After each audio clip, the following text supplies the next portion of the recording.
கிறிஸ்துவுக்குள் மிகவும் பிரியமானவர்களே, ஆண்டவராகிய இயேசு கிறிஸ்துவின் இனிதான நாமத்தில் உங்கள் அனைவரையும் அன்போடு கூட வாழ்த்துகிறேன். கர்த்தருடைய கிருபையும் சமாதானமும் உங்களிலும் உங்கள் குடும்பத்திலும் நிறைவாய் உண்டாவதாக. என் அன்பு கர்த்தருடைய பிள்ளைகளே, பரிசுத்த பவுலின் பரலோக பயணங்கள் என்கிற இந்த நிகழ்ச்சிக்கு இந்த 29வது நாளிலும் நீங்கள் என்னோடு இணைந்து நிற்பதிலே நான் மிகுந்த மகிழ்ச்சி அடைகிறேன். 28 நாட்கள் அவர் உங்களோடு பேசியிருக்கிறார். இந்த நாளிலும் அவர் உங்களோடு பேசுவார். வாஞ்சையோடு கர்த்தருடைய வார்த்தைக்கு நேராய் உங்கள் இருதயத்தை திருப்புங்கள். கர்த்தர் உங்கள் வாழ்க்கையிலே மிகுந்த நன்மைகளையும் ஆவிக்குரிய ஆசீர்வாதங்களை நிச்சயமாய் கட்டளையிடுவார். கர்த்தருடைய பிள்ளைகளை, அப்போஸ்தலர் நடபடிகள் 19ஆம் அதிகாரத்தை நீங்கள் வேதம் வைத்திருப்பீர்கள் என்றால் இப்பொழுது எடுத்து வைத்துக் கொள்ளுங்கள். அப்போஸ்தலர் நடபடிகள் 19ஆம் அதிகாரத்தை நீங்கள் எடுத்து வைத்துக் கொள்ளுங்கள். அதனுடைய முதல் வசனம் இப்படியாய் சொல்லுகிறது: அப்பல்லோ என்பவன் கொரிந்து பட்டணத்திலே இருக்கையில் பவுல் மேடான தேசங்கள் வழியாய் போய் எபேசுவுக்கு வந்தான். அங்கே சில சீசரை கண்டான். கர்த்தருடைய பிள்ளைகளை, அப்பல்லோ என்கிற தேவ மனிதன் அவர் இப்பொழுது எபேசுவிலிருந்து கொரிந்து பட்டணத்திற்கு, அகாயாவில் இருக்கிற கொரிந்து பட்டணத்திற்கு ஊழியத்தின் நிமித்தமாய் புறப்பட்டு போய் விடுகிறார். அவர் புறப்பட்டு போன அந்த நாட்களிலே பவுல் இந்த எபேசு பட்டணத்திற்கு வருகிறார். ஆரம்பத்திலே அவர் அந்தியோகியாவிலிருந்து புறப்பட்டு கலாத்தியா, பிரிகியா தேசங்களில் இருக்கிற சபைகளை எல்லாம் திடப்படுத்தி வருகிறார் அல்லவா. ஆகவே அந்த பகுதிகளை எல்லாம் தாண்டி இப்பொழுது ஆசியா நாட்டில் உள்ள எபேசு பட்டணத்திற்கு அவர் வருகிறார். இவர் இந்த எபேசு பட்டணத்திற்கு வருவது இது 2வது முறையாகும். முதல் முறை அவர் அகாயா தேசத்தில் இருந்த கெங்கரேயா பட்டணத்திலே தலைச்சவரம் செய்துவிட்டு சீரியாவுக்கு போகும் பொழுது எபேசு பட்டணத்திற்கு வந்தார். இப்பொழுது 2வது முறையாக இந்த எபேசு பட்டணத்திற்கு வருகிறார். அப்படி வரும் பொழுது அங்கே சில சீசர்களை பார்க்கிறார். அந்த எபேசு பட்டணத்தில் சில சீசர்கள் இருக்கிறார்கள். ஒரு 12 பேர் அங்கே கர்த்தருடைய சீசர்களாயிருக்கிறார்கள். இந்த சீசர்களை பார்த்த மாத்திரத்தில் அவர்களிடத்தில் பவுல் ஒரு காரியத்தை கேட்கிறார். என்ன கேட்கிறார் என்றால் 2வது வசனத்தை பாருங்கள். நீங்கள் விசுவாசிகள் ஆனபோது பரிசுத்த ஆவியை பெற்றீர்களா என்று கேட்டான். கர்த்தருடைய பிள்ளைகளே, நீங்கள் இயேசு கிறிஸ்துவை விசுவாசிக்கிறீர்கள். இயேசு கிறிஸ்துவை விசுவாசித்தவுடன் நீங்கள் பெற்றுக்கொள்ள வேண்டிய பரிசுத்த ஆவியை பெற்றிருக்கிறீர்களா? என் வார்த்தை கேட்டுக்கொண்டிருக்கிற கர்த்தருடைய பிள்ளைகளே, உங்களிடத்தில் இப்பொழுது நான் ஒன்றை கேட்கிறேன். நீங்கள் ஆண்டவராகிய இயேசு கிறிஸ்துவை விசுவாசிக்கிறீர்கள், ஆனால் பரிசுத்த ஆவியை பெற்றிருக்கிறீர்களா? இயேசு கிறிஸ்துவை விசுவாசிக்கிற ஒவ்வொருவருடைய இருதயத்திலும் இருந்து இந்த பரிசுத்த ஆவியாகிய ஜீவ ஊற்று புறப்பட்டு வரும் என்று சொல்லி இயேசு வாக்கு பண்ணி போயிருக்கிறார். நாம் தாகத்தோடு காணப்படுவோம் என்று சொன்னால், கிறிஸ்துவின் மீது நம்பிக்கையுள்ளவர்களாய் வாழ்வோம் என்று சொன்னால், நம்மிலிருந்து பரிசுத்த ஆவியானவருடைய வல்லமை வெளிப்பட ஆரம்பிக்கும். ஆகவே அன்றைக்கு எபேசு பட்டணத்தில் உள்ள இந்த 12 சீஷர்களையும் பார்த்து பவுல் கேட்கிறார், நீங்கள் இயேசுவை விசுவாசித்து அவருக்கென்று உங்களை ஒப்பு கொடுத்த பின்பு பரிசுத்த ஆவியை பெற்றிருக்கிறீர்களா என்று கேட்ட பொழுது அவர்கள் ஒரு வேதனையான ஒரு பதிலை சொல்லுகிறார்கள். பரிசுத்த ஆவி உண்டு என்பதை எங்களுக்கு யாரும் அறிவிக்கவில்லை, நாங்கள் கேள்விப்படவில்லை என்கிறார். கர்த்தருடைய பிள்ளைகளே, பரிசுத்த ஆவியை குறித்ததான கேள்விப்படுதல் அந்த 12 சீஷர்களுக்கும் கிடைக்காத ஒரு நிலையில் இருக்கிறது. என்னை கேட்டுக்கொண்டிருக்கிற கர்த்தருடைய தாசர்களே, நீங்கள் சுவிசேஷகர்களாக இருக்கலாம், அல்லது சபை மேய்ப்பர்களாக இருக்கலாம், போதகர்களாக இருக்கலாம், மிஷனரிகளாக இருக்கலாம். நீங்கள் ஜனங்களுக்குள் பரிசுத்த ஆவியை குறித்ததான காரியங்களை எடுத்து சொல்லுங்கள். பரிசுத்த ஆவி மிக அவசியமானவர். ஆரம்பத்தில் இயேசு பரலோகத்திற்கு எடுத்துக்கொள்ளப்படுவதற்கு முன்பாக சீசர்களை பார்த்து சொன்னார், இன்னும் சில நாளைக்குள்ளாக நீங்கள் அக்கினியினால் பரிசுத்த ஆவியினால் ஞானஸ்நானம் பெறுவீர்கள் என்று சொன்னார். அது மாத்திரமல்ல, பரிசுத்த ஆவிக்காக நீங்கள் காத்திருங்கள் எருசலேமில். நீங்கள் பரிசுத்த ஆவியை பெற்றுக்கொள்ளும் பொழுது பலனடைந்து எனக்கு உலகமெங்கிலும் சாட்சிகளாய் இருப்பீர்கள் என்று சொன்னார் அல்லவா. ஆகவே பரிசுத்த ஆவியானவர் ஒரு தேவனுடைய பிள்ளைக்கு மிக அவசியமானது. பரிசுத்த ஆவியானவர் ஒவ்வொரு கர்த்தருடைய பிள்ளைகளுக்கும் மிகவும் அவசியமானவர். இந்த 12 பேரும் சொல்லுகிறார்கள், பரிசுத்த ஆவியை குறித்து நாங்கள் கேள்விப்படவில்லை, அதை குறித்து எங்களுக்கு யாரும் சொல்லவில்லை.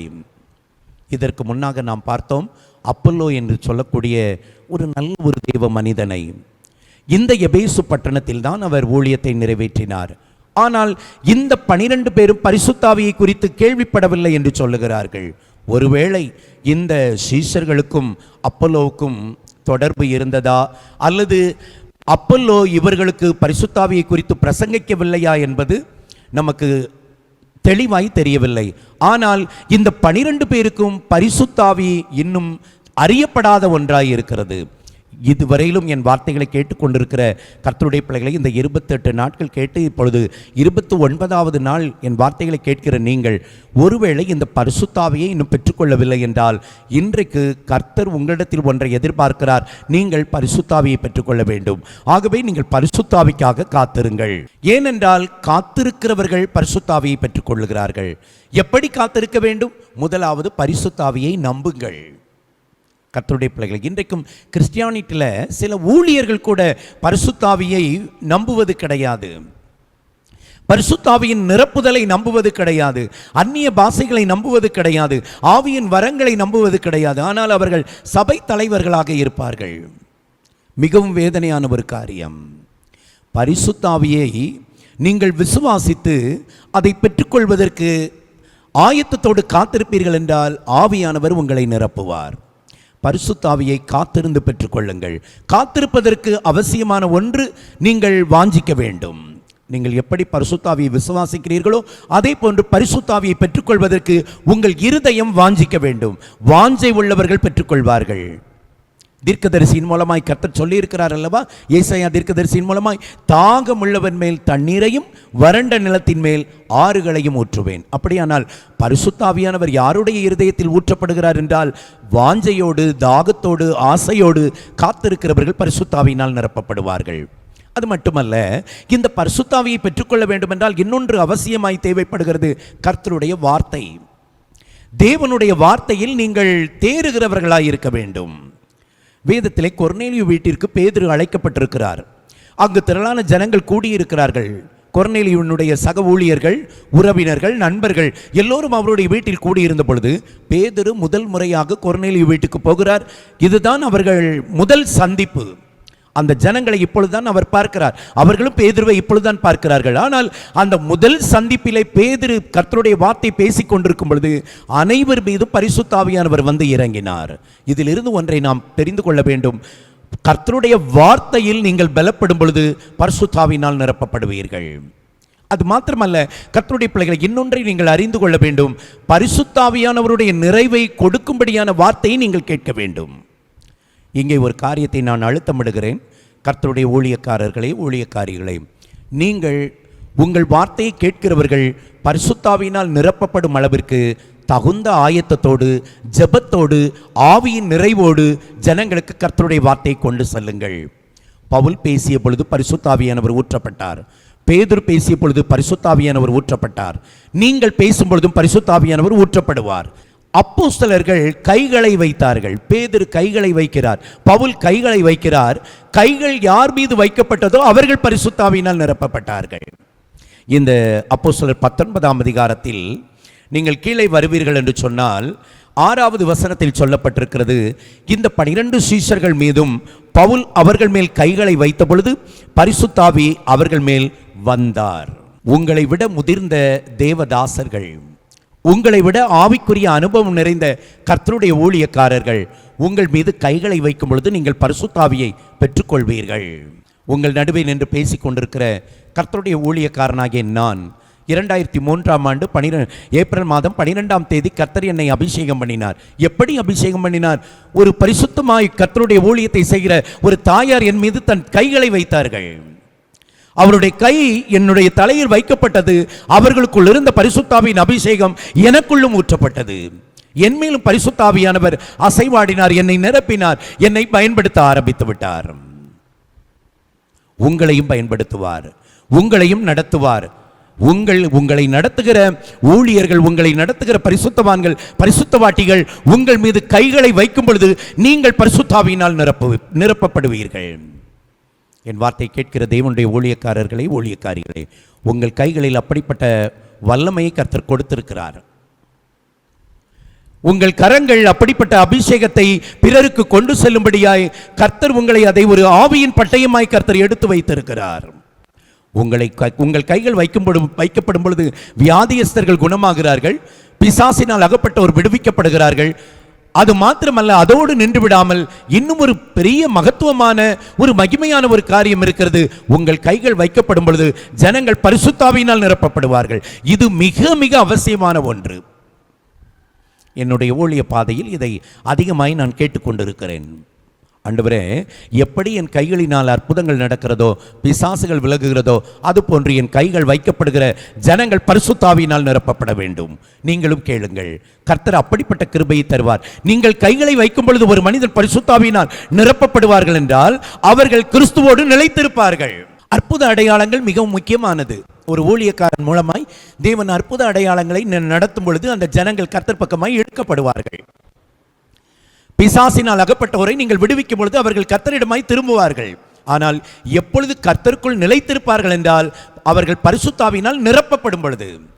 ஆகவே ஒரு ஊழியக்காரர்களுக்கு தேவையான ஒன்று, அவர்கள் அற்புத அடையாளங்களை நடத்துவதோடு நின்று விடாமல் பரிசுத்தாவியை பிறருக்குள் கடத்த வேண்டும், கொண்டு செல்ல வேண்டும்.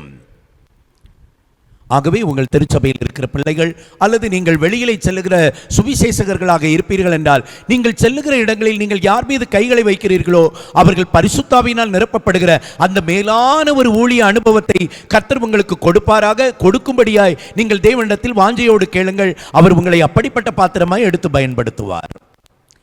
பவுல் கைகளை வைக்கிறார், பரிசுத்தாவியினால் நிரப்பப்படுகிறார்கள். அப்படியானால் நாம் பரிசுத்தாவியை பெற்றுக்கொள்ள வேண்டும் என்றால் காத்திருக்க வேண்டியது அவசியம். எப்படி காத்திருக்க வேண்டும்? விசுவாசத்தோடு காத்திருங்கள். பரிசுத்தாவி உண்டு என்பதை நம்புங்கள். அது மாத்திரமல்ல, தாகத்தோடு கேளுங்கள். வாஞ்சையாய் ஆசையாய் பரிசுத்தாவியானவரை கேளுங்கள். உங்கள் காத்திருப்பு வாஞ்சையுள்ள எதிர்பார்ப்புள்ள காத்திருப்பாய் இருக்க வேண்டும். அது மாத்திரமல்ல, வேத வார்த்தைகளில் நீங்கள் வளர வேண்டும். வேதத்தை நன்கு படியுங்கள். அல்லது உங்களுக்கு போதகம் பண்ணுகிற தேவ ஊழியர்களுடைய வார்த்தையை கவனமாய் ஆர்வமாய் கேளுங்கள். வசனத்தை கேட்கும் பொழுது, வசனத்தில் வளரும் பொழுது பரிசுத்தாவியினால் நிரப்பப்படுவீர்கள். எல்லாவற்றிற்கும் மேலாக உங்களை நடத்துகிற தேவ மனிதனுடைய கைகள் உங்கள் மீது வைக்கப்படும் பொழுது நீங்கள் பரிசுத்தாவினால் நிரப்பப்படுவீர்கள். உங்களுக்கும் அந்த தேவ மனிதருக்கும் சரியான ஒரு ஆவியின் ஒற்றுமை இருக்கும் பொழுது அவர்களுக்குள் இருக்கிற பரிசுத்தாவியின் வல்லமை உங்கள் மீது ஊற்றப்படும், உங்களுக்குள் கடந்து வரும். கர்த்தருடைய பிள்ளைகளை, ஆகவே இவ்வளவு முக்கியத்துவம் வாய்ந்த பரிசுத்தாவியை நீங்கள் பெற்றுக்கொள்ள வேண்டும். அது மிகவும் அவசியமானது. இந்த 12 பேர்களுமே அங்கே அவர்கள் பரிசுத்தாவியை பெறாத நிலையில் இருந்தபடியினால், கேள்விப்படாத நிலையில் இருந்தபடியினால் பவுல் அவர்களிடத்தில் மறுபடியும் ஒரு கேள்வியை கேட்கிறார். 3வது வசனத்துக்கு வாருங்கள். அப்பொழுது அவன், அப்படியானால் நீங்கள் எந்த ஞானஸ்நானம் பெற்றீர்கள் என்றான். அதற்கு அவர்கள், யோவான் கொடுத்த ஞானஸ்நானம் பெற்றோம் என்றார்கள். ஞானஸ்நானம் மிக முக்கியமானது. நான் இந்த பவுலின் பரலோக பயணங்கள் இந்த நிகழ்ச்சியில் அநேக நேரங்களில் இந்த ஞானஸ்நானத்தை குறித்து உங்களுக்கு அழுத்தமிட்டு சொல்லியிருக்கிறேன். இந்த இடத்தில் ஞானஸ்நானத்தை குறித்து எபேசு பட்டணத்தில் இருந்த இந்த 12 சீஷர்களிடத்தில் பவுல் கேட்கிறார், நீங்கள் எந்த ஞானஸ்நானம் பெற்றீர்கள்? இன்றைக்கு ஞானஸ்நானம் பல வகைகளில் கொடுக்கப்படுகிறது. சிறு பிள்ளைகளாக இருக்கும் பொழுது பலர் ஞானஸ்நானத்தை கொடுத்து முடித்து விடுகிறார்கள். அல்லது ஏதோ ஒரு சடங்காச்சாரமாய் நடந்து கொண்டிருக்கிறது. ஒரு நபர் திருமணம் செய்ய வேண்டும் என்று சொல்லி ஒரு சபையோடு இணைந்தால் தான் திருமணம் செய்து கொள்ள முடியும் என்று திருமணத்திற்காக ஞானஸ்நானம் பெற்றுக் கொள்ளுகிறார்கள். அல்லது ஒரு சபையிலே அங்கம் வகிக்க வேண்டும், இந்த சபையிலே நானும் ஒரு உறுப்பினராக வேண்டும் என்பதற்காக ஞானஸ்நானம் பெறுகிறவர்கள் இருக்கிறார்கள். இன்னும் ஆவிக்குரிய சபைகளில் இது இன்னொரு புதுமையான ஒரு காரியம் இருக்கிறது. தேவனிடத்திலிருந்து ஏதாவது ஒரு அற்புதத்தை பெற்றுக்கொள்ள வேண்டும் என்றால் ஞானஸ்நானம் எடுத்தால் பெற்றுக்கொள்ளலாம். சரீரத்தில் இருக்கிற வியாதி குணமாகும் அல்லது பிசாசு விலகும் என்று சொல்லி ஞானஸ்நானம் எடுக்கிறவர்களும் கொடுக்கிறவர்களும் இருக்கிறார்கள். இது தோல்வியில் முடியும். ஒரு அற்புதத்தை பெறுவதற்காக ஞானஸ்நானம் பெறுவது தவறு. ஞானஸ்நானம் அற்புதத்தின் அடையாளத்திற்காக, அற்புதத்திற்கு முன்னாக கொடுக்கப்படுகிற ஒன்று அல்ல. அது மனம் திரும்புதலுக்கு என்று கொடுக்கப்படக்கூடிய ஞானஸ்நானம். இந்த ஞானஸ்நானத்தை குறித்து இந்த 12 சீஷர்களும் சரியான ஒரு ஞானமில்லாத நிலையில் இருந்தபடியினால் இயேசு சொல்லி இருக்கிறாரே, அக்கினியின் ஞானஸ்நானம். அது மாத்திரமல்ல, யோவான் சொன்னாரே, எனக்கு பின்னாக ஒருவர் வருவார், அவர் கொடுக்கிற ஞானஸ்நானத்தை பெற வேண்டும் என்று சொல்லியிருக்கிறாரே என்று சொல்லி அங்கே இயேசு கிறிஸ்து சொன்ன காரியத்தை திட்டமாய் தெளிவுபடுத்தி அந்த 12 பேருக்கும் இயேசு கிறிஸ்துவின் மீது நம்பிக்கையை ஊட்டி அவர்களுக்கு மறுபடியும் ஒரு ஞானஸ்நானம் கொடுக்கப்படுகிறது. என்னை கேட்டுக்கொண்டிருக்கிற கர்த்தருடைய பிள்ளைகளை, நீங்கள் பெற்றுக்கொண்ட ஞானஸ்நானம் தேவனால் அங்கீகரிக்கப்படாத நிலையில் இருக்கும் பொழுது நீங்கள் ஆவியானவரை பெற்றுக்கொள்ள இயலாது. தேவனுடைய சித்தத்தில் நீங்கள் நின்று கர்த்தருடைய காரியங்களை, கிரியைகளை உங்களிலிருந்து வெளிப்படுத்த முடியாது. ஆகவே ஞானஸ்நானம் சரியானபடி நன்கு நீங்கள் தேவ சமூகத்தில் காத்திருந்து உங்கள் பாவங்களை அறிக்கையிட்டு உங்கள் சபை போதகரிடத்தில் தெரியப்படுத்தி கர்த்தருக்காக நான் வாழ்கிறேன் என்கிற மன உறுதியோடு ஞானஸ்நானம் எடுங்கள். இந்த 12 சீஷர்களும் பரிசுத்த ஆவியை பெறுவதற்கு முன்பாக அவர்கள் ஞானஸ்நானம் பெற்றார்கள். ஞானஸ்நானம் பெற்ற பின்பு அங்கே பவுல் அவர்கள் மீது கைகளை வைக்கிறார். பரிசுத்த ஆவியினால் அவர்கள் நிரப்பப்படுகிறார்கள். இப்பொழுது இந்த சீஷர்கள் கிறிஸ்துவுக்குள் நல்ல ஒரு பலமுள்ளவர்களாய் மாறிவிட்டார்கள். பவுலோடு இணைந்து நிற்கிறார்கள். வேதம் சொல்லுகிறது, அவர்கள் ஜெப ஆலயத்திலே 3 மாதம் அளவும் ஜெப ஆலயத்திலே அவர்கள் கிறிஸ்துவின் ராஜ்யத்தின் சுவிசேஷத்தை பிரசங்கிக்கிறார்கள். பவுல் மூலமாய் அந்த எபேசு பட்டணத்தில் இருந்த ஜெப ஆலயத்தில் 3 மாதங்கள் ஊழியம் நடைபெறுகிறது. இந்த 3 மாதம் முடிவடைகிற நேரத்தில் அங்கு இருந்த யூதர்கள் வழக்கம் போல பவுலுக்கு எதிராக எழும்பினார்கள். அவரை நிந்தித்தார்கள். நீ சொல்லுகிறதை நாங்கள் நம்ப முடியாது, இந்த இயேசுவை கிறிஸ்துவாய் எங்களால் ஏற்றுக்கொள்ள முடியாது என்று சொல்லி அவருடைய பிரசங்கத்தை புறக்கணித்தார்கள். அவரை புறக்கணித்தார்கள். ஜெப ஆலயத்திலிருந்து புறக்கணிக்கப்பட்டார்கள். ஆகவே பவுல் செய்த ஒரு காரியம், அந்த 12 சீஷர்களையும் அவர் தன்னோடு பிரித்து கொண்டு திறனு என்று சொல்லக்கூடிய ஒரு மனிதனுடைய வித்தியாசாலையிலே அவர்கள் அனுதினமும் தேவனுடைய வார்த்தையை சம்பாஷணை பண்ணினார்கள். அப்போஸ்தலர் 19ஆம் அதிகாரம் 9வது வசனத்தை பாருங்கள். சிலர் கடினப்பட்டு அவிசுவாசிகளாகி கூட்டத்திற்கு முன்பாக இந்த மார்க்கத்தை நிந்தித்த போது அவன் அவர்களை விட்டு விலகி சீசரை அவர்களிலிருந்து பிரித்து கொண்டு திறனு என்னும் ஒருவனுடைய வித்தியாசாலையிலே அனுதினமும் சம்பாசித்து கொண்டு வந்தான். 2 காரியங்கள் நடக்கிறது. அவர்களை விட்டு விலகினான், சீசரை பிரித்தான். என்னை கேட்டுக்கொண்டிருக்கிற கர்த்தருடைய பிள்ளைகளே, நீங்கள் எங்கே சேர்ந்திருக்க வேண்டுமோ அங்கே சேர்ந்திருங்கள். எதிலிருந்து விலக வேண்டுமோ அதிலிருந்து விலகி வாருங்கள். என்னுடைய ஆரம்ப ஊழிய நாட்களிலே பாடல் ஊழியத்திலே நான் பயன்படுத்தப்பட்டு கொண்டிருந்தேன். ஒரு நாள் ஒரு தேவ மனிதரோடு பாடல் ஊழியத்திற்காக நான் புறப்பட்டிருந்த அந்த நாட்களிலே முதல் நாள் ஊழியத்தை நிறைவேற்றிவிட்டு நாங்கள் தங்க வேண்டிய இடத்தில் தங்கியிருந்தேன். இரவு நேரத்தில் தேவ சமூகத்தில் ஜெபித்துக் கொண்டிருந்த பொழுது தேவன் ஒரு காரியத்தை வேதத்தின் வாயிலாக என்னோடு பேச ஆரம்பித்தார். எலியாவே, இங்கே உனக்கு என்ன காரியம்? அன்றைக்கு எலியாவின் கேட்ட காரியத்தை என்னிடத்தில் கேட்க ஆரம்பித்தார். இங்கே உனக்கு என்ன காரியம்? இதிலிருந்து நீ வெளியே வர வேண்டும். நான் உனக்கென்று வகுக்கிற பாதைக்கு நேராய் நீ பயணிக்க வேண்டும் என்று சொல்லி கர்த்தர் பேச ஆரம்பித்தார். தேவனுடைய இந்த வார்த்தைக்கு இணங்கி அந்த பாடல் ஊழியத்திலிருந்து வெளியே வந்தேன். கர்த்தருடைய பிள்ளைகளை, பாடல் ஆராதனை ஊழியம் செய்வது தவறு என்று சொல்ல வரவில்லை, அது குறைவான ஊழியம் என்று நான் சொல்ல வரவில்லை. கர்த்தர் என்னை அதிலிருந்து வெளியே கொண்டு வந்தார். கர்த்தர் உங்களை பாடல் ஆராதனை ஊழியத்திற்குத்தான் என்று பிரித்தெடுத்திருப்பார் என்றால் அதிலே நீங்கள் தொடர்ந்து ஊழியத்தை நிறைவேற்றுங்கள். கர்த்தர் அதிலே மகிமைப்படுவார்.